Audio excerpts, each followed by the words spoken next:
Hello? Hello, is this André? Yes, it is. How you doing? I am excellent. This is Dustin Wilmus from KMSU Radio. Cool. How you doing today? I'm doing great.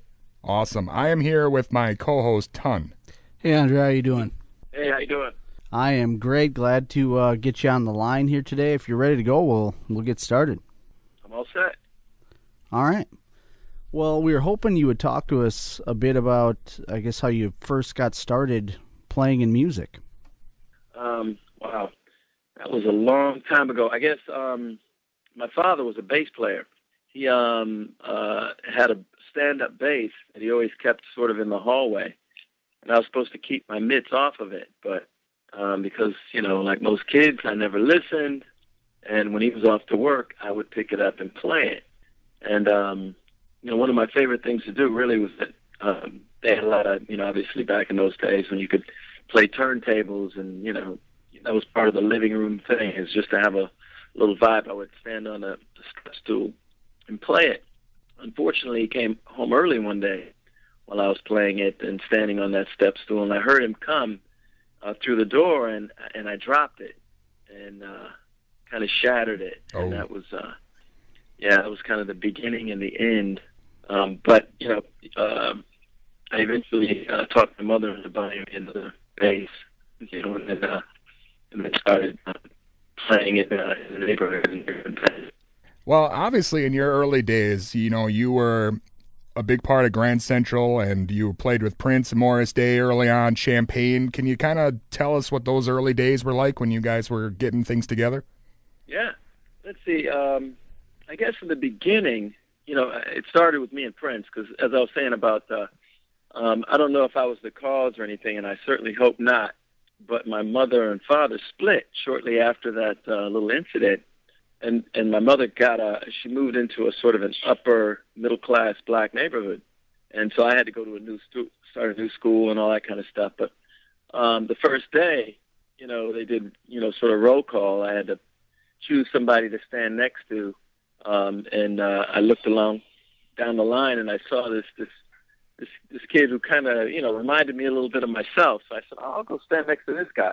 So I stood next to him, and we started talking. He said he was in the music. I said, yeah, so am I. I said, what do you play? And he said he played piano. And I said, well, I play bass and play a little guitar. He said, we should jam.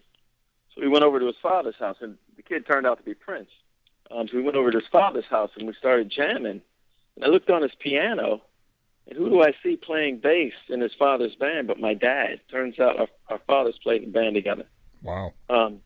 And that's kind of how we got together. And then Morris, on the other hand, he was like lived in the same neighborhood, and we went to the same school, the same high school. And he would come and, every time we were doing gigs, because we did a lot of little local, talent shows and outdoor little, local festivals. And he would always come to the side of the stage and say, hey, listen, man, I want to play drums for you. I'm a really good drummer. And I would remind him that we kind of already have a drummer. But he would say, but I'm better. I'm really good. And I'm saying, yeah, that's, we get that a lot. We get a lot of people saying that they're better than our drummer or our guitar player or whoever. So finally he caught me in school. He said, you got to come listen to me. So I said, cool. So he went to the band room, started playing, but the drums didn't have a carpet underneath it, and they were on the top of the stand. So when he started playing, the whole drum kit fell off the stand and just went crashing down. And I thought, usually I get blamed for stuff like that. So I said, I'm leaving. He said, no, you got to come over to my house. I said, I don't really go over to dudes' houses. But he said, no, it's not like that. He said, really, I'm really, you got to hear me play. So I said, all right, fine. So I went over there, and he started playing the Tower of Power, and he played What Is Hit, lick for lick, and he's left-handed, and he just completely blew me away. And I was like, dude, you're in the band. And, so I went back, and I had to try to figure out how I was going to, tell our then drummer, who was Prince's cousin, that, we we're going to have to go in a different direction. Yeah. But, we just kind of, brought him in, and that's how Morris got in the band. And then, that's how Grand Central kind of became, Grand Central had already started, but that's how it, as far as Prince and Morris and all of us coming together with that kind of nucleus, that's how that kind of came together. Well, and obviously you guys were really instrumental, in the Minneapolis sound around that time. Can you kind of describe what that was like in Minneapolis? How the kind of atmosphere was? Oh yeah, it was a beautiful time. I mean, it's hard to explain, and you guys probably understand. It was an era and a time that, for one, schools had music programs, and then there were after-school programs that, especially inner-city kids could get involved in, which don't seem to exist now. But they were very, very prevalent then. There was a lot of them, and a lot of us got involved in that. So there was a lot of that kind of thing going on. But at that point, you really, if you weren't like in a band or couldn't play an instrument or couldn't sing or something like that, it seemed like you kind of, were either in sports or something like that. But, it's kind of like that was the thing back then. So, if you weren't doing one of those things, you kind of weren't as cool. Or there was a lot of bands out with like Hendrix and Sly and the Family Stone and Parliament Funkadelic and groups like that were kind of, a big deal. So if you could, kind of emulate some of that, or be a part of something like that, or, and, that's what we got into. And so that was the climate. But there were other groups that, like The Family, which was Sonny Thompson and Joe Lewis and, and Randy Barber and those guys. I mean, they were, that was kind of, I guess those were our idols growing up. And then my cousin, a guy named Tedros Saluki, played drums for, a number of other groups, and, they were kind of the prototype. And seeing them perform was just amazing. So that's kind of, had a lot to do with, I guess, the climate of kind of how Grand Central became, I guess that, kind of showed us that, this is a way to go. This is what you could do. There was gigs to play. There were places to play, and you got to see people that were doing what you wanted to do. And it was very, very, it was just, it was all over. It was, a lot of little local outdoor festivals. Were just, amazing to play. They're amazing to go to, but they were really amazing to play because just if you really were into music, it was a perfect climate. And I think, at that point in time, culturally, there was a sort of a renaissance and a spirit of just sort of, an atmosphere of just freedom, for lack of a better word. And I think a lot of bands represented that in the music and, some of the things that they had to say. And I think, to be honest, because I just finished, doing an album myself that's going to be coming out next month. And, I've kind of reconnected to that time because that time was such a cool time. And I think, we're kind of at that point now where I think there needs to be sort of a resurgence or a renaissance, to bring back the spirit of that, just live music and that the spirit of just, people playing. It's like even, there's been a resurgence of, of vinyl records and people just sort of reconnecting with, something that was kind of lost, and it seems to be coming back, and I think that's a beautiful thing. Yeah, most definitely. Well, getting back a little bit to your time when you played with Prince, can you kind of tell us what it was like when you guys were writing and touring on those early albums? I know a lot of the stuff that Prince says, he writes, produces, performs, everything, and we've also heard that you had a hand in some things that maybe weren't credited, or can you kind of set the record straight on how that went down? Well, yeah, here's the thing with that, because a lot of people misunderstand that, and it's very easy to see how it could be misunderstood. But the thing is, Prince lived with my family for a number of years. And so, I lived in the attic. My room was up there. His room was in the basement. And we both played and we both wrote. And so I'd write a song and I'd say, hey, man, you got to check this out. And I'd play it for him. And then he'd write a song and he'd come upstairs and he'd say, you got to check this out. And that would be how we wrote a lot of songs. And it really, when we would perform, do gigs, we would do a lot of our original songs. We do some of his and some of mine. So we always wrote. And I learned a lot from him. I learned a lot about how to play guitar. I learned how to, put chords together originally from him. And, I don't, maybe he would, maybe he wouldn't. I don't know whether he would admit that he learned something from me. Who knows? but I just know that that's what I learned. And so I think through that process, I think what happened is we just sort of naturally, kind of developed, a style. And I can't say that I developed it. I can't say that he developed it, but I think that it was developed by us doing what we did and playing together. And I think what happened eventually is, he would write a song, and I'd say, that's great.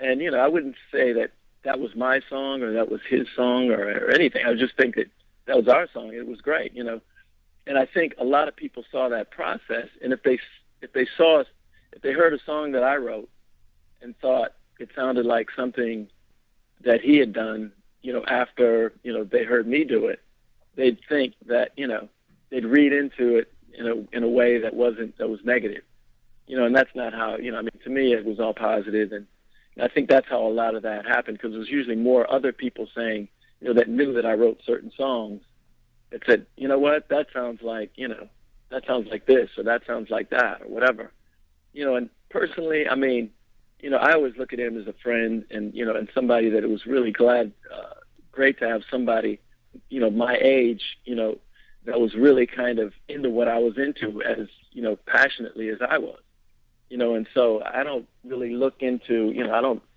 try to say, oh, he ripped me off or anything like that. I think we just, had a bond, and, it was a beautiful time to have that bond and to come up and be able to do music. I think the music that I'm doing now and the music that's represented on this particular album, is a representation, I think, of that. And it also shows that, though we came from, the same place, I think my music is definitely a departure from where his thing is from. You can tell that we're, we swim in the same water, but, it's a different, it's good to have a lot of time go by so people can really kind of see the difference a little bit more now, because I haven't really been around him very much at all in the last, couple decades, really. Sure. So you can kind of see, what the difference is, and it's a lot more pure right now and easy to distinguish. Okay, well, that's Andre's style, and Prince's style is what his style has been, for the last, he's been putting a lot of records out. I haven't put a record out in 20-some years, so, it's really good to be able to, really easy to be able to see where I'm coming from and make that distinction. Is that kind of why you guys even split in the beginning? Did you start feeling like you want to make different music? And can you talk to us a bit about how that turned into kind of where you are now? Well, yeah, I think initially what I said, because he had asked me to be in his band, and obviously that was not a hard, decision to make, because, originally he was signed to Warner Brothers, and, we had been literally best friends. In fact, he still lived at my mother's house. So we were constantly around each other and constantly, engaged in music, writing music and making music and jamming. But, he had, kind of gotten lifted from the band we were in and started doing demos separate and apart from the band in a studio called Moon Sound. And they basically kind of really liked where he was coming from and said, listen, we want to do some things with you that, they had approached me as well, but I was like, kind of loyal to the band, and I didn't really want to get involved in, breaking the band up, because I thought the band was I wanted to be a part of a band, and so I didn't want to really do a solo thing, but he, on the other hand, I guess, because I wasn't there for the conversations, but all I know is they had asked me and they had asked him, and he had done it and I didn't. So he wound up doing the thing, and when they got a record deal, he came and said, listen, I want you to play in my band. Originally said, we should do a dual thing, like Brothers Johnson kind of thing. And I thought, man, they signed you, so, do your thing, man, and he said, well, I want you to play with me. I was like, absolutely, I'd love to. I said, and I wanted to do it. I said, I'll do it, as long as, until you get established, and when you get your thing going, then I'm going to go do my own thing, because I didn't grow up and say, hey, I want to be in somebody's band kind of thing. I wanted to be in a band, but not in, somebody's band where I'm just sort of, hey, I'm one of the guys. There's nothing wrong with that, and I definitely, when I was in his band, I was totally in his band and 100%, and, really believed in what he was trying to, do as far as music is concerned, but I've always had a very, I've always wanted to be my own, individual artist, either that or be in a band. And so that's kind of how that whole thing went down. And it was, but I have to say I think his whole thing was a great outlet, for me. And I really appreciate the people that were able to put that together. Owen Husney, being able to, kind of take him and then, through him, myself, and get us from where we were, which was, just doing local stuff, to being on the world stage. And I think, people have to, I think people deserve credit, and I believe in giving credit where credit is due. And I really appreciate Owen for being able to, to pull that off, because, who knows where we can always say, well, we would have done this and we would have done that regardless. But, you never know. I only know what actually happened. And what happened, was what got us out from where we were and put us where we ended up. Well, then, as you mentioned, when you left Prince and went out on your own, you had your own success with your own solo albums, and then you also did a lot of writing, producing for other artists, like Pebbles and Jody Watley and lots of other people. I mean, did you enjoy doing the producing and writing more than the performing when you got into that, or? Well, I did. I mean, there was a couple of things about it. With as an artist, to be honest, I didn't think I was really ready right at that time to be just a solo artist. I mean, it was great because I had the confidence and and all of that. But I think I ran up against a lot of brick walls as far as trying to do the kind of music that I was trying to do at that particular time, because I was trying to do something. No, I always thought that the best thing that it's best to do something that nobody's doing. I've always been a person who tries to break new ground. It's not interesting for me to just do what everybody else is doing, because everybody else is doing it. So what's so interesting about that? Just to show that, hey, I can do this too. Just wasn't my thing. I always felt like, I kind of had a talent, a gift, if you will. And so I thought, I should do something different. And so when I actually approached, Columbia, which, was a really odd thing to begin with, because I just, called them up and said, listen, I want a record deal. They kind of laughed at me and said, who do you think you are, kind of thing. I said, well, this is how confident I thought I was. And I said, you should just do a record deal. They said, we don't do it like that. You got to send us a demo. I said, oh, okay. So I sent them a demo, and they listened to it and liked it and said, well, do you have an attorney? And I said, yeah, I have an attorney and a manager. And they said, oh, we'll have them, I didn't realize that there was a whole thing. So I had to go back and then do the whole press kit. And that's when I hooked up with Owen and did that and then got a record deal. But I just found that doing records as a solo artist, and trying to do something different wasn't as easy as I thought. And then record companies wanted me to be like Prince. They were like, they literally would cut out, the top 10, R&B Billboard singles chart and say, why don't you write something like this? And it was kind of, disrespectful in my opinion, because it's like, I could write stuff like that in my sleep, but that wasn't the point. I thought, if you're with like one of the largest record labels in the world, you should be able to do whatever you want, and then they'll just back you up, and it doesn't work like that.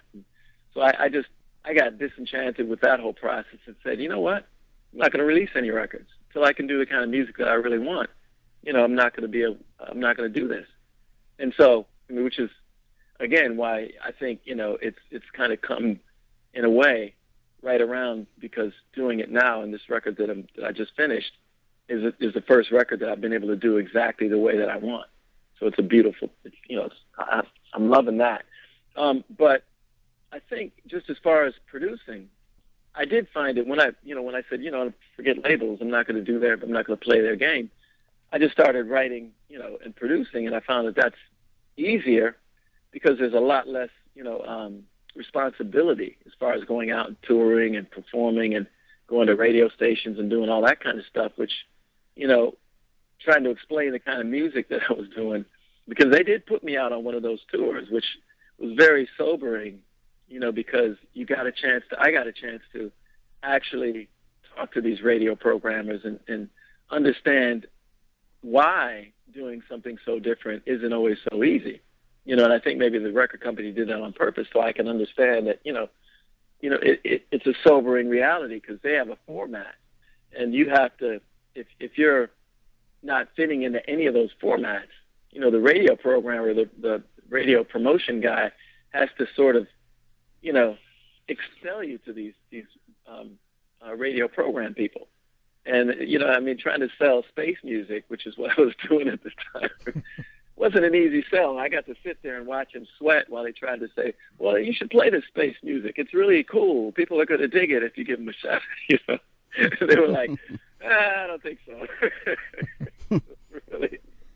You know, I mean, part of me was like, you know, a little bit mad, but another part of me, you know, understood that, you know, so, you know, and I thought, well, you know, I just, you know, I didn't want to play that game, but, you know, it was easy to write, you know, current R&B and pop music. You know, once you figure out what it is, it's a hook and a chorus, and then, you know, something that people love, you know, that they love to sing along to. It's not that difficult. So, you know, that became really easy to do, and so I think I did it with Evelyn Champagne King, and then, you know, obviously Jody and Pebbles, and, you know, then Tom Jones, which was, you know, one of the great experiences. You know, I wound up doing just one song, you know, for him, but just meeting him was amazing because, you know, he's obviously a legend, an icon, and a really, really amazing person, period. You know, because I don't even know what made him reach out to me, but he reached out and, you know, invited me to his house. He had a big, giant, you know, huge, I guess, mansion in Bel Air. And so I, you know, pull up to his house, and I'm like, wow, I'm thinking to myself, Tom Jones, and I'm thinking, my Delilah. I used to listen to that when I was a kid, literally, like in my crib. I remember that.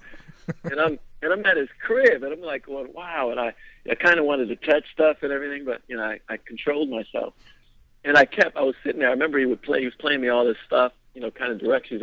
Hey, André, how you doing? It's Tom Jones. And I was like, I'm thinking, wow, you know, and all I kept thinking was, what's that smell? I kept smelling something that was like this really, really foreign smell to me. I was like, you know, I mean, it wasn't a bad smell at all. It was actually a really cool smell. And I finally got up enough nerve to ask him. I was like, Tom, listen, what's that smell? I love that smell. It's like, oh, what smell is that? Oh, I don't know.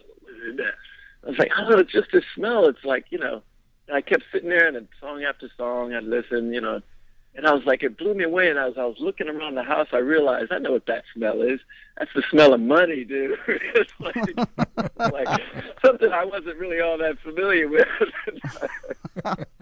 So, but yeah, no, it was really, really, I mean, beyond that, it was really cool because we wound up doing that song in Virginia. We went to Virginia Beach because I think we did it with Interscope.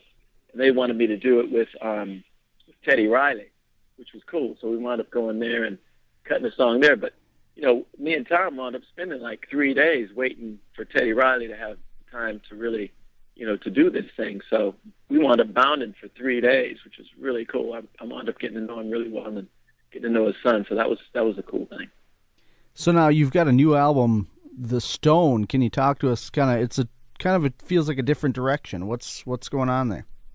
Yeah, it's basically reconnecting with, you know, what I've always really wanted to do because I've always been a rock and roll guy at heart. I mean, that's just always been my passion. I mean, it suits my personality, kind of who I am, you know, and also, you know, you can, you know, with the kind of music that I'm doing on this album, and really as an artist, you know, because at the end of the day, I mean, you know, that's what I'd like to think that I am.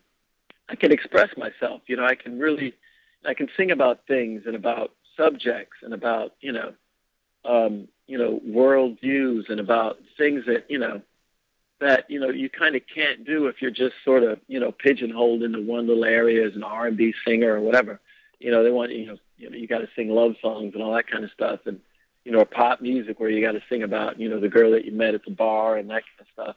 And that's all good. I mean, you know, it's wonderful, but I think there's a lot of people that can do that, you know, and probably do it, you know, maybe a lot better than I can. I don't know.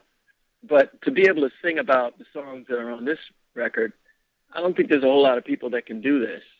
And that's what makes it exciting and fun.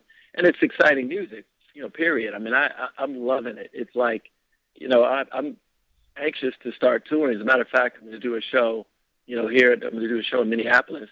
I'm going to do a show in Los Angeles and a show in New York next month, and we're just prepping for that. So, I mean, but the direction is definitely rock and roll, and definitely exciting and cutting edge, and there's nothing like it. I mean, I don't mean to, brag or anything like that, but there's just nothing like it right now.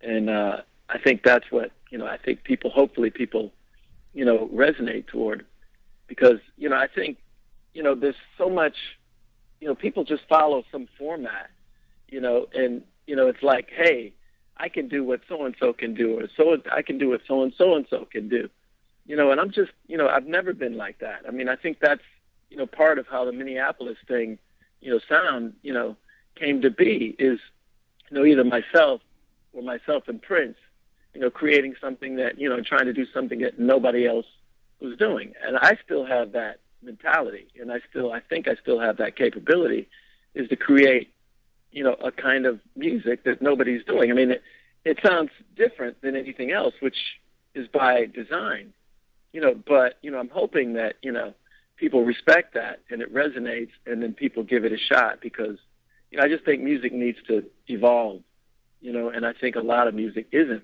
evolving now. It's nothing against other music that other people are doing, by no means, and I think it's great. I just think that, we all have a gift, and I've come to realize that my gift is in songwriting and storytelling, and that's what I'm doing on this record and the next record. And, I'm looking at myself as an artist, and I don't know that I really looked at myself like that before, but I realize there's a difference between entertainers and performers and artists. And artists tell stories, and they write, and they perform. And when there's something going on in the world, they go address it. They stand up for people. They have a voice, and they use that voice.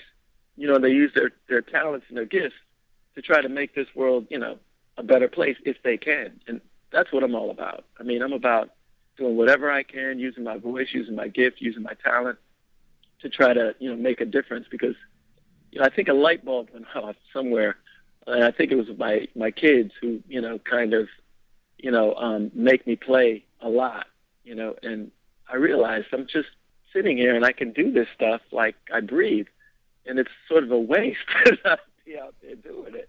And they were like the main ones. I mean, they're like, 7 and 8 years old, and they're like, gotta go out and play, go, kind of basically pushing me out the door with my guitar. Go away.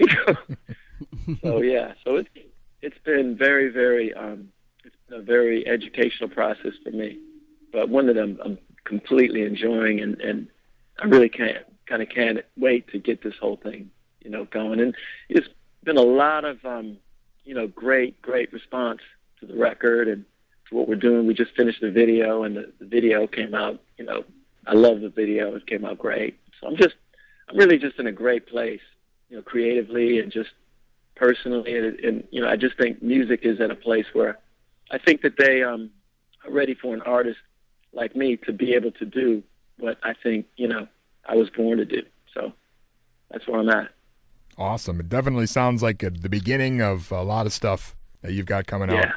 Yeah, I'm looking forward, because I think it's not even just, I think this album is a great album. I think it's groundbreaking, but there's material, because when I recorded this album, I literally wrote 67 or 68 songs for this particular album. And that's how excited I was to really just get, back into this whole thing. And some of the songs that didn't make it on this album, only didn't make it because some of them were a little too edgy subject-wise that, my managers, my team thought, you don't want to come with that yet. You don't want to scare people. So they made me sort of, but I'm looking forward to, releasing this record, the record after this, and the record after that. And, it's just, it's going to be a fun journey, and I'm looking to take a lot of people on this journey with me. Excellent. Well, again, André, we are big fans of yours, and it's been great having you on today. Thank you so much. I appreciate it. Awesome. Well, thanks a lot, André. We really appreciate it. Thank you for having me. All right. We're looking forward to the album. Thanks a lot. Thanks so much. All right. Bye-bye. Bye-bye.